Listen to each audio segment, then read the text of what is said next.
सरस्वत्यै श्री परमात्मने नमः।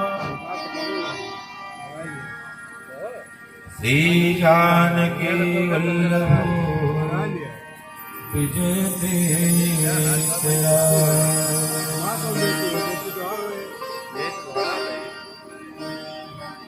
श्री सीतानाथ समारंभा श्री रामानंद मध्यमा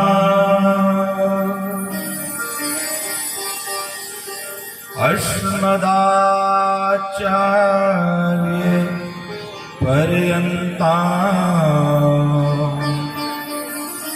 वंदे श्री गुरु परंपरा। श्री सद्गुरु भगवान की जय। भक्ति जैसो नाथ नहीं, भरत सुभ्रात नहीं,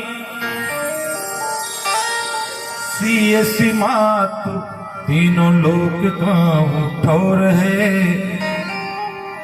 सबरी सुप्रेम नहीं, लक्ष्मण सुनेम नहीं, हनुमत सी सेवा जो साधु सिर मोर है। भारत स्वदेश नहीं, राम सो सर्वेश नहीं,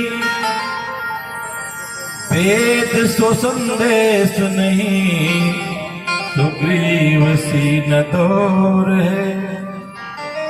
गंग सो न पानी, महादेव सो न दानी, संत तुलसी सिपानी न बानी कहूँ और है। पूज्य पाद गोस्वामी श्री तुलसीदास जी महाराज की जय। वर्णानावर्थ संघाना रसाना छंदसामपि मंगलानां चकर्तारो वंदे वाणी विनायको। वंदे विदेह तनयापत पुंडरीकम् कैसोर सौरभ समाहित योग चेतम्।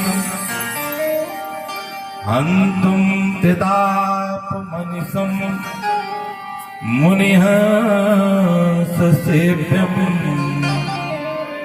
सन्मानशाली परपीत पराग पुंजम्। दुर्वादल द्युति तनुं तरुणाग्नेत्रम्। हेमाम्बरं वर विभूषण भूषिता। कंदर्प कोटि कमनीय किशोर मूर्तिम्। पूरितं मनोरथ भुवामि भज जानकीशम्। यत्र यत्र रघुनाथ कीर्तनम् तत्र तत्र कृतमस्तकाञ्जलि। वाष्पवारि परिपूर्ण लो मारुतिं नमत राक्षसान्तकम्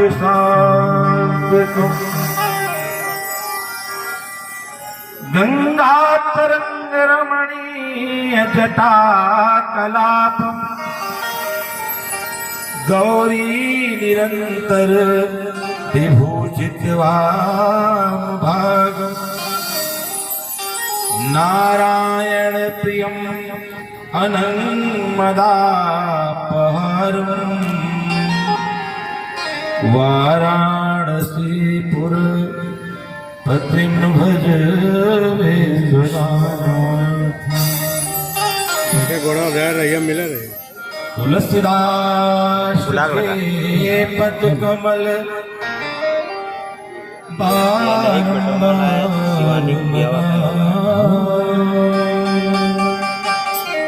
नहीं किसको आया वो राज माधव गुण गाओ सिय राम के हनुमत हो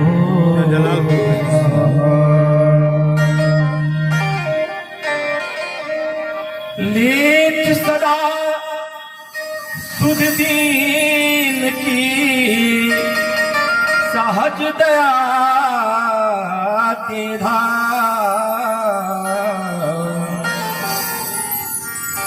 जननी जनक इस दास के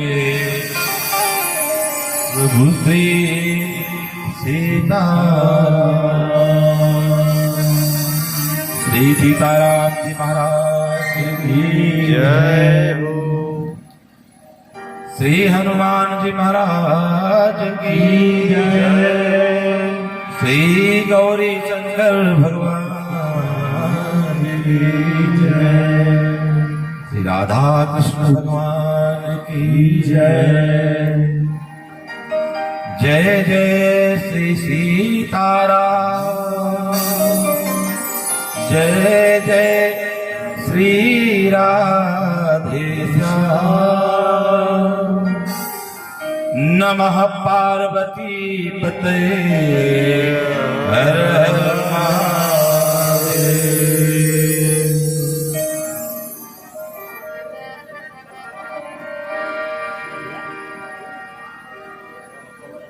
प्रेम स्वरूप प्रेम मूर्ति श्री भरत जी के चरणों में साष्टांग दंडवत। श्री हनुमान जी को सादर प्रणाम।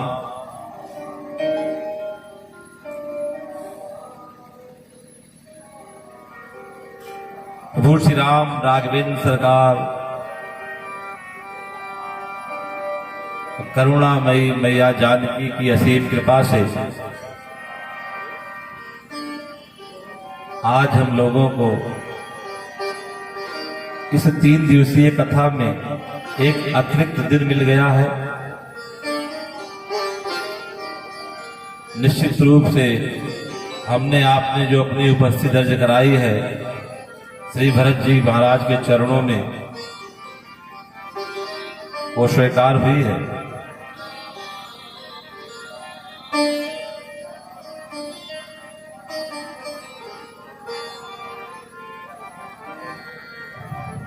सुदूर क्षेत्रों से आए हुए सुधी सज्जन वृंद श्रोतागण, परम आदरणीय पूजनीय माताएं, नौनिहाल देश के भावी कर्णधार प्यारे बच्चे, हम आप सबको इस व्यासपीठ से सीताराम के रूप में सादर प्रणाम करते हैं। हमारे साथ जिनके सहयोग के बिना शायद मैं अधूरा रहूं और जो आनंद की जो कृपा की वर्षा हो रही है राम कथा के रूप में, वो अधूरी रह जाए, ऐसे अपनी कला अपनी संगीत की साधना से इस राम कथा रूपी सहितामृत में रस माधुर्य का सृजन करने वाले हमारे साथी गण क्रम से परिचय करवा दें। आज अंतिम दिवस है, विश्राम दिवस है कथा का। क्रम से आगे से हारमोनियम पे श्री भोला शंकर मिश्र जी आप लखनऊ से पधारे हैं। उसके बाद मुकेश द्विवेदी जी, भैया गोरखपुर के निवासी हैं, लखनऊ में रहते हैं, आर्गन पे बहुत ही अच्छे साधक भी हैं। उसके बाद घनश्याम जी आपके पड़ोस के हैं, मोतीगंज के पास के हैं। तबला तो आप देख ही रहे हैं इनका। देखन में छोटे लगे घाव गड़े गंभीर, आयु छोटी है लेकिन ये हिंदुस्तान के बड़े से बड़े कथा व्यास साथ अपनी संगत दे चुके हैं। अब आप लगातार रिकॉर्डिंग में रहते हैं, एक दिन भी खाली नहीं होते हैं। ऐसे तबला वादक हैं जो महीने में 30 दिन व्यस्त हैं। ये तो इनका सम्मान है हमारे लिए कि हमारे साथ संगत दे रहे हैं। उसके बाद पैठ पे सुधीर भैया, ये भी आपके अयोध्या धाम के हैं। अनूप भाई हमारे अनुज हैं, मित्र भी हैं, बचपन के संबंधी भी हैं। और एक खजुराहट के पास भदेसर ग्राम है, अनूप पांडे जी रामायण के बहुत प्रेमी हैं, मानस के बहुत प्रेमी हैं। और हम लोग बहुत दिन से बचपन से साथ में मानस पाठ करते आ रहे हैं। यद्यप उनकी वाणी और लय हमसे बहुत आगे है, लेकिन पीछे हम भी लटके रहा करते थे। अभी उनका बड़प्पन है कि हमको थोड़ा ऊपर बिठा दिए, बाकी तो यहाँ बैठने के पात्र वही है। छोटे भाई है ना, इसलिए उन्होंने राम की परंपरा को निभाया, भरत जी की परंपरा को निभाया।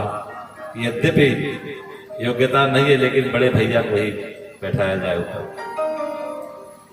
उसके बाद फिर दूसरे हमारे अनुज बहुत ही प्रिय हैं, बबलू पाठक जी, हमारे पड़ोस के ही हैं, वहीं खजुराहट के पास के। और इस मंच पे आप लोग जो हमें सम्मान देते हैं कथा व्यास के रूप में, जितना आप सभी लोग हमें सम्मान देते होंगे, उसकी घुट्टी बना लीजिए, इकट्ठे काढ़ा बना लीजिए। उतना सम्मान मैं जिस व्यक्ति को देता हूं वो हमारे भानोई हैं, यद्यप हमसे छोटे हैं। हमारी छोटी बहन का विवाह हुआ है, लेकिन हम जानते हैं कि वो क्या है। अगर हम अपने आप को चांदी मान लें तो वो सोना नहीं है, वो कोहनूर है। 8 घंटे साधना में रहते हैं। ठाकुर जी की अमोघ कृपा है उनके ऊपर। मैं जब भी मिलता हूं अपनी बहन जी को, इनको, तो मैं इनके चरण पादुका उतरवाता हूं और नीचे तलवे की धूल से अपना तिलक करता हूं। प्रणाम नहीं करता, इनकी चरण रख लेता हूं। मेरे नेत्र सजल हो गए हैं, मेरे नेत्र सजल हो गए हैं, भावुक हो गया मैं। मतलब इस उम्र में हमसे भी छोटे हैं, एकदम विरक्त है। प्रभु की दिया सब कुछ है, 2 बेटे हैं, बहू भी है। ईश्वर ने चाहा तो पोता पोती हो जाएगा 2-4 महीने में, लेकिन विरक्त है, एकदम विरक्त है। व्यासपीठ पे जरूर बैठे हैं, लेकिन हम उतने विरक्त शायद हम भी ना हो जितने वो विरक्त हैं। परम आदरणीय है। कल की कथा गंतव्य तक नहीं पहुंच पाई, हो सकता कुछ त्रुटि हमारी रह गई हो। वैसे मैं प्रयास करता हूं कि जितनी हमारी क्षमता है उसको पूरी निष्ठा के साथ आप लोगों के साथ साझा करूं। लेकिन आप लोग कृपा रही कि आपने इस अकिंचन को एक दिन और मौका दिया। ये आपका हमारे ऊपर ऋण होगा एक नया। कल हम लोग कथा में श्रवण गान का लाभ ले चुके हैं। कहां तक? चित्रकूट में श्री भरत जी महाराज, गुरुदेव वशिष्ठ, तीनों माताएं, सारे सेनापति, सचिव, मंत्री, प्रजाजन के साथ पहुंच चुके हैं। भगवान राम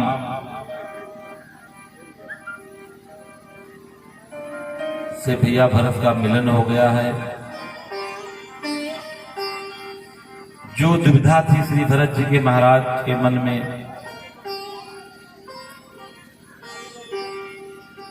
कि मेरी माता श्री के अवांछनीय व्यवहार से भैया राम हमें इस दृष्टि से देखेंगे, वही पुराना वाला स्नेह होगा या कुछ परिवर्तन आ गया होगा व्यवहार में। प्रभु राम जी इतने भावुक हो गए हैं कि भरत जी निर्णय नहीं ले पाए कि ये जो भावना का आवेग है ये मेरे प्रेम का है, अयोध्या से विछोह हुआ है वो है। तो इस बात के परीक्षण के लिए मां जानकी के पास जाते हैं। मैया का वात्सल्य जब मिला तो निश्चिंत हो गए। गोस्वामी जी लिखते हैं कि सब विधि सानुकूल लख सीता, अभे निसोच और अपडर पीता। निश्चिंत हो गए। और मां तो मां होती है। सृष्टि के प्रारंभ में कोई भी जीव यहां पे आने को तैयार नहीं थे। सबने कहा कि प्रभु हम चले जाएंगे तो आपका सानिध्य कहां मिलेगा। तो श्री भगवान ने स्वयं कहा है, उपनिषद की कथा है कि मैं तो यद्यपि सबके हृदय में विराजमान रहता हूं, कण कण में मैं हूं, लेकिन अगर भौतिक रूप से आप चाहते हैं कि मैं रहूं तो मैं सबके पास तो नहीं रह सकता, लेकिन मां के रूप में मैं सबके पास विद्यमान रहूंगा। तो मां जो है भगवान का साक्षात स्वरूप है। और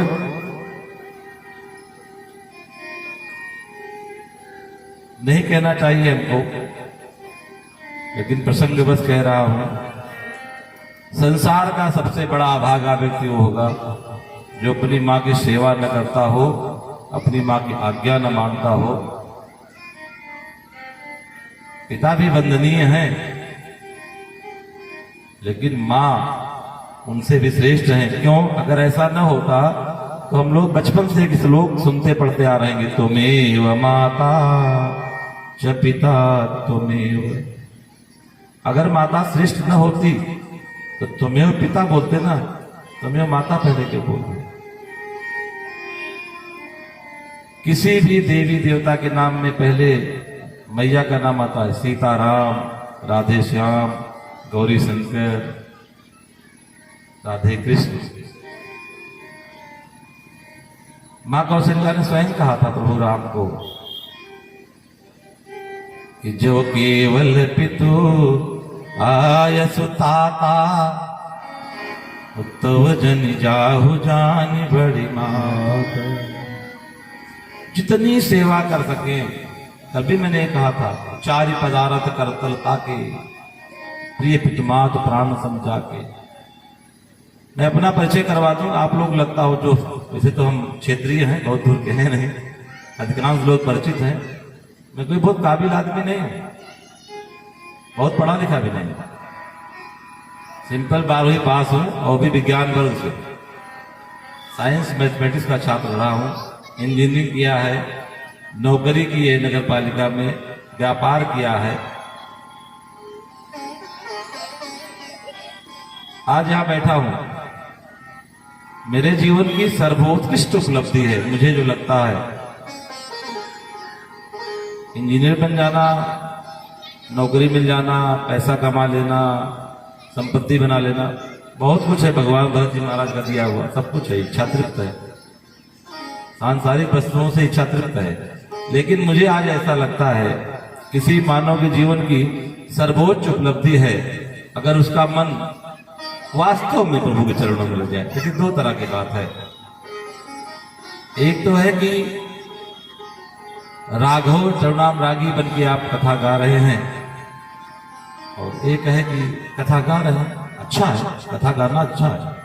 भाई को भाई अनख आलसहु और नाम जपत मंगल दिस जसहु, किसी भाव से गाया जाए लाभप्रद है। तो ये जो मेरी स्थिति यहां पहुंची है आज, इसके पीछे सिर्फ और सिर्फ मात्र अगर कोई भी, मेरा कोई पूर्ण नहीं है जन्म का, मैं जानता हूं मैं कितना पापी आदमी हूं। जीवन में एक काम जरूर बन पड़ा कि माँ बाप के आदेश और उनकी सेवा को टाला नहीं। मैं दिल्ली बैठा होता था, अगर मेरी माता जी को बुखार आ जाए और शाम को पता लग जाए तो सोने की तैयारी होती थी, अपनी पत्नी बोलती थी भाई चलो अटैचिंग कपड़े रखो, और सुबह आके चाय मैं अपने गांव पीता था। ये किया है तो उन्हीं का आशीर्वाद है कि आज हम यहां बैठे हैं। देखिए, अपने से बड़ों का, माँ बाप का, गुरुजन का, अपने से श्रेष्ठ लोगों का आशीर्वाद जब मिलता है तभी मानव जीवन में आपकी गति होती है, उत्थान की तरफ होती है। और अगर उनका आशीर्वाद नहीं मिला है तो पतन होने में क्षण भर लगता है। कितनी भी ऊंचाई पे पहुंच जाना बहुत आसान है, ऊंचाई पे स्थिर रहना बहुत मुश्किल है। इतनी कृपा है माँ बाप की। 15 साल की अवस्था से मेरे बच्चे सुविधा संपन्न है, कार में घूम रहे हैं, लेकिन लौंग नहीं खाते। नहीं तो हमने धन कमाया था वो बर्बाद कर देते, हमारा नाम भी खत्म कर देते। खैर, तो मैया को लगा कि भरत बहुत आहत है, पीड़ित है, भरपूर वात्सल्य दिया, लाड़ लगाया, माथा सहलाया।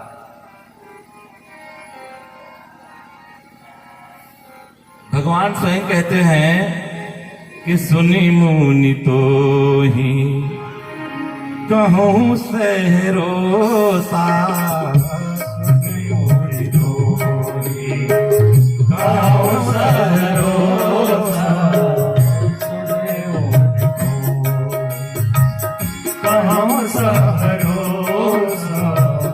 यही सब भांति तुम्हार भरोसा, यही सब भांति तुम्हार भरोसा, ये सब भांति तुम्हार भरोसा।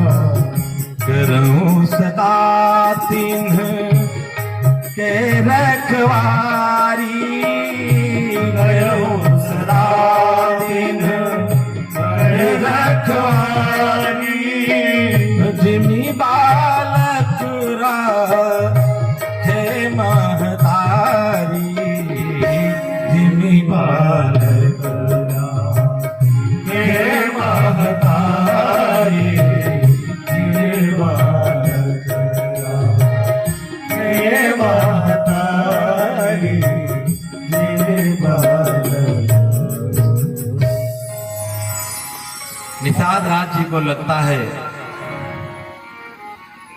कि वातावरण बहुत ही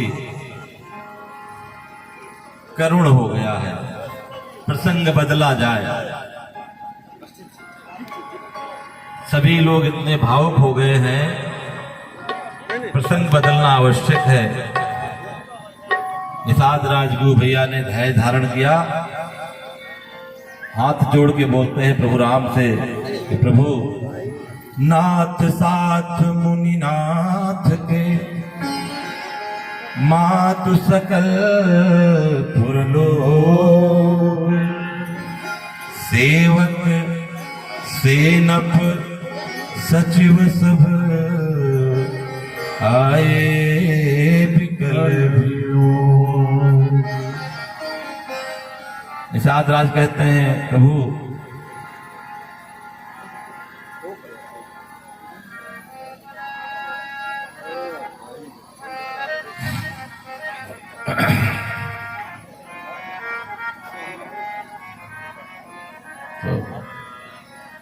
कहते प्रभु गुरुदेव आए हैं, सारी माताएं आई हैं, सारे प्रजाजन, सेनापति, मंत्रीगण सभी लोग पधारे हैं। अब भरत भैया के प्रेम में जो राम जी समाधिस्थ थे, तंद्रा टूटती है, उनकी चेतना वापस आई। और सील सिंधु सुनी गुर आगमनु से समीप राखे रिपुधनु सिंधु सुनी गुर आगमनु ये समीप राखे तुम राम हे पीछे सुभाय भगत मत भे मान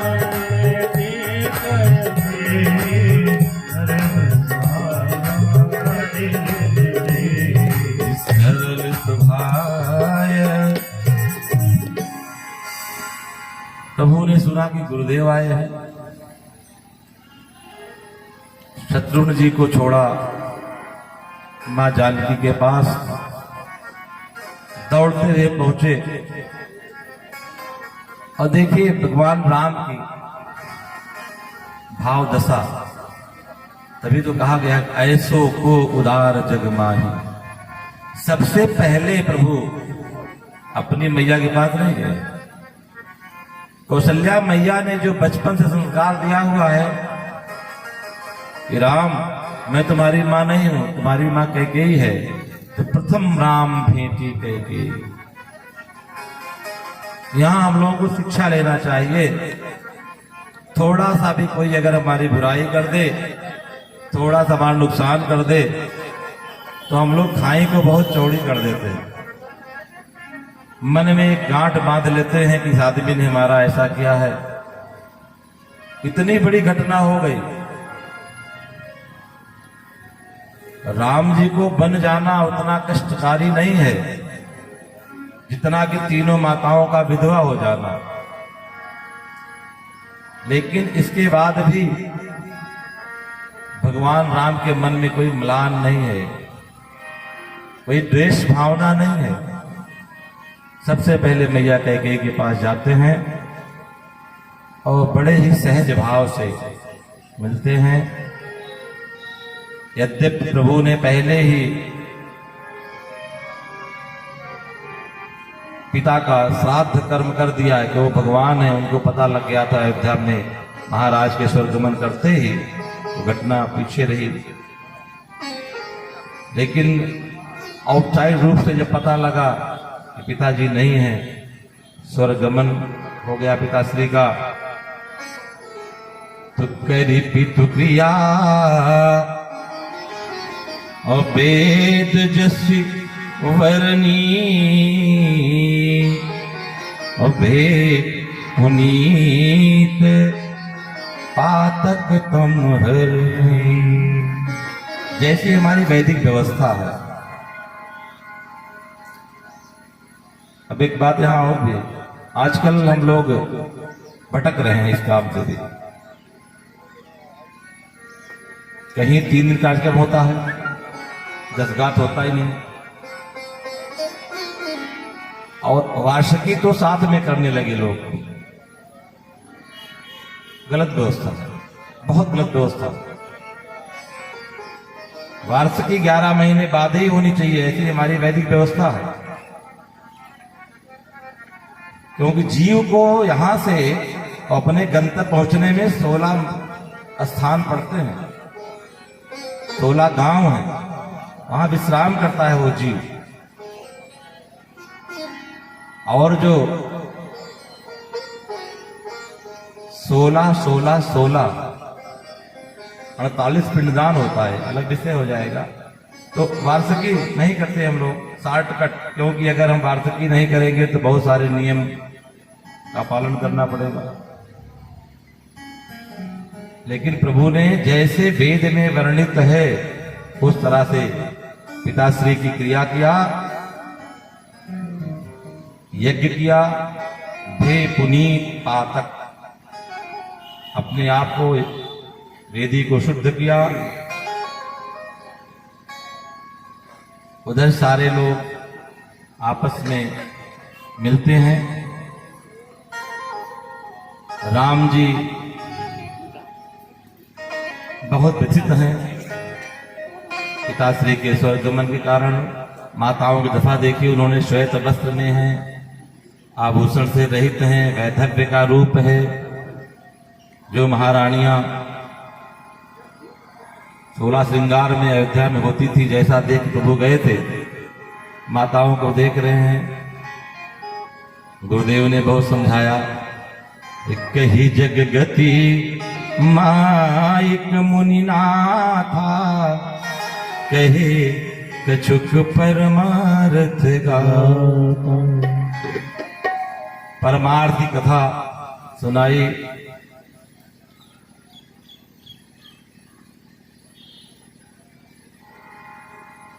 जब से दुनिया बनी तभी से लगा है आना जाना रे, क्यों गफलत में बैठा है प्यारे, इत मुसाफिर खाना। जब से दुनिया बनी तभी से लगा है आना जाना रे, जब से दुनिया बनी तभी से लगा है आना जाना रे, क्यों गफलत में बैठा है प्यारे, इत मुसाफिर खाना। क्यों गफलत में बैठा है प्यारे, इत मुसाफिर खाना रे, गफलत में बैठा है प्यारे, इत मुसाफिर खाना रे। जय श्री राम। हमारे बीच में आपके अयोध्या जनपद के यशस्वी जेल अधीक्षक महोदय पधारे हैं। कार्यक्रम आयोजक, श्रोतागण और मैं स्वयं व्यासपीठ से आपका स्वागत करते हैं। हम लोग अभिनंदन है, वंदन है। श्री भरत जी महाराज की कृपा बनी रही आप पे। सुख पाता रहा जो सदा जग में, उसे आखिर में दुख पाना पड़ा। पछताया नहीं जो कभी भी कहीं, उसे अंत समय पछताना पड़ा। कोई फूल न बाग में ऐसा खिला, जिसे खिलकर ना मुरझाना पड़ा। कोई फूल न बाग में ऐसा खिला, जिसे खिलकर ना मुरझाना पड़ा। विधि का यह अटल विधान रहा, जिसे आना पड़ा उसे जाना पड़ा। हमको सबको जाना है, तैयारी करके रखना है। लेकिन होता क्या है, हम लोग तैयारी करने की, जाने की तैयारी के बजाय यहाँ की तैयारी करते हैं। और कर ले, और कर ले, और कर ले, और कर ले। 80-90 साल की उम्र तक लगे पड़े हैं गृहस्थी में, जबकि बड़े अच्छा निर्देश है हमारे शास्त्र में। वर्णाश्रम व्यवस्था है, वर्ण के बारे में बोल नहीं सकते, जमाना खराब है। जेलर साहब मौजूद हैं, अधीक्षक महोदय।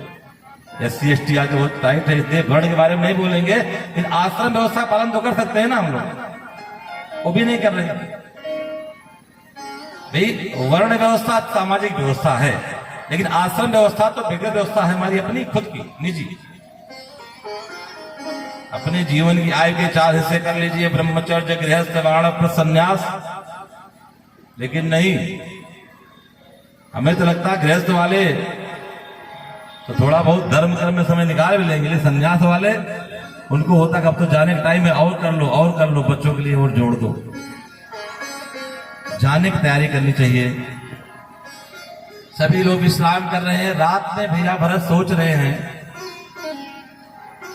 कि जिस उद्देश्य को लेके मैं आया हूं, भैया राम, मैया जानकी, लखनलाल जी को वापस ले जाने के लिए, मैं किससे कहूं, किसे अपना वकील बनाऊं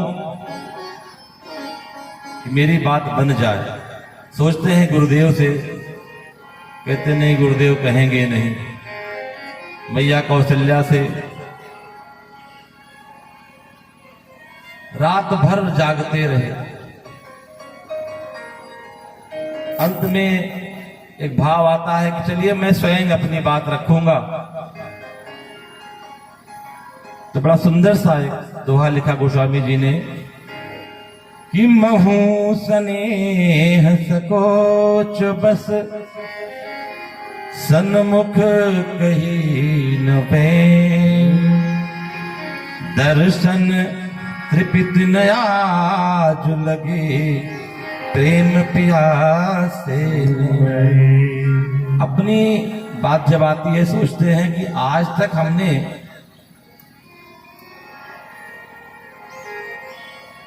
ठीक से देखा नहीं है राम जी को। इतना संकोच होता है सामने खड़े होने में कि आंखें नीचे होती हैं, मन में प्यास होती है दर्शन करने की। जब हम सामने उनके नेत्र भर के देख नहीं पाते हैं तो साहस कहां से लाएं अपनी बात कहने की, कैसे कहेंगे। कहूं जुगति न मन ठहरानी सोचत भरत ही रैन बिहारी जगत न मन ठहरानी सोच ही भरत ही सोच ही भरत ही रैन बिहारी। सारे लोग सोते रहे, भैया भरत जी रात भर रोते रहे। कोई भी युक्ति नहीं सूझ रही है कि अपने मंतव्य को हम कैसे प्रस्तुत करेंगे। प्रातः काल सब लोग उठते हैं, नित्य क्रिया से निवृत्त हुए, देव पूजन किया। तब तक गुरुदेव जी का बुलावा आ गया स्वयं भरत जी के पास। भरत जी पहुंचे, दंडवत प्रणाम किया गुरु जी के सारे चरणों में, विश्राम की बैठ गए, आसन दिया गुरु जी ने। अब देखिए उल्टी गंगा बहने जा रही है। भरत जी महाराज रात भर सोच रहे हैं कि हमारी वकालत कौन करेगा, गुरु जी करेंगे, मां करेंगी। उल्टे गुरु जी कह रहे हैं कि भरत जी कोई ऐसा उपाय बताओ जिससे सीताराम भैया लक्ष्मण के सहित वापस अयोध्या चले चले। अब तो भरत जी बिल्कुल विफर गए, नेत्रों से अश्रु की धारा बहने लगी और कह रहे हैं कि गुरुदेव मैं तो ऐसे ही विपत्ति का मारा हूं, मैं बहुत अभागा हूं, मैं तो आपके श्री चरणों में अपने घावों की औषध ढूंढने के लिए आया था। हमें लगा गुरुजी बुलाए हैं, कोई मार्ग हमें मिलेगा। पूछिए मोहि उपाय अब सो सब मोर अभाव। मैं तो ऐसी आशा लेके आया था, गुरुदेव बुलाए हैं, कोई न कोई मार्ग तो होगा ही। दैवज्ञ हैं, सर्वज्ञ हैं, मर्मज्ञ हैं, रास्ता निकाल लेंगे। आप हमसे ही पूछ रहे हैं, ये तो हमारे दुर्भाग्य की पराकाष्ठा हो गई। फिर कहते हैं गुरुदेव पूछिए मोहि उपाय अब क्यों पूछ रहे हैं गुरुजी। अब भरत जी को लगा काम तो बनने वाला है नहीं गुरुदेव से, तो कम से कम अपने मन की बात ही कह ली जाए। कह रहे हैं गुरुदेव अब क्यों पूछ रहे हैं आप, तब क्यों नहीं पूछा। संसार में एक व्यवस्था है कि सारे कार्यक्रम से होते हैं। तो हमारी माता श्री ने जो महाराज जी से वरदान मांगा है उसका क्रम क्या है, गुरुदेव कहते हैं क्या है। तो भरत जी ने कहा गुरुदेव